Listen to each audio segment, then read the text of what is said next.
Good morning! So, nagkaroon ng collaboration si Park Seo-joon sa Century Tuna.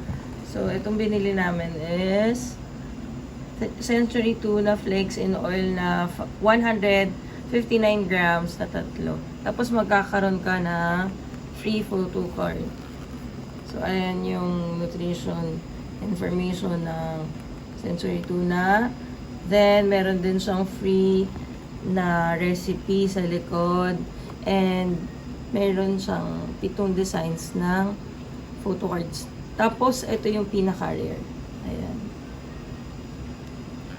Meron ako sa bahay na open na eh. Kaso, pag open ko, yung photo card tabingi. Sayang nga yun eh. Kasi naipit siya dito sa pinakatakip. Dali. So, ito, nabili namin sa Robinson Supermarket. Parang 140 ba? O 114.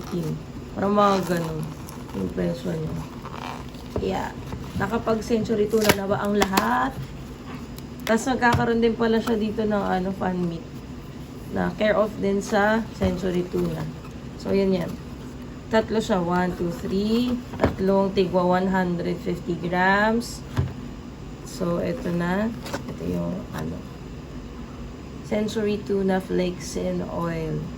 Meron din isang variant, yung malapad. Yung ganito, tas ganyan. Pero di pa ako nakapag-try bumili. Kasi nung pumunta si husband ko sa Robinsons, wala. Ito lang yung meron. So, ayan. Tatlo siya. Yan. Kaso walang mukha ni Park Seo-joon eh. Meron yung variant nito na meron siyang mukha. Pero ito sa box lang meron.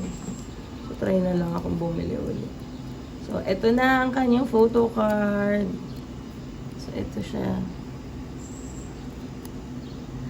Feet never tasted this good. Tada! Ay, hindi siya yung hindi siya rare. Ito siya. Yung isa ko, ito yata eh. Naka-red siya. So, kailangan ko pang bumili ng bago para makuha natin yung rare. So, yan siya. So, ito yung collab nila with Park Seo-joon. So, kung gusto niyo rin ng ganito, try niyo na din bumili sa mga leading supermarkets near you. So, bye guys! Good morning!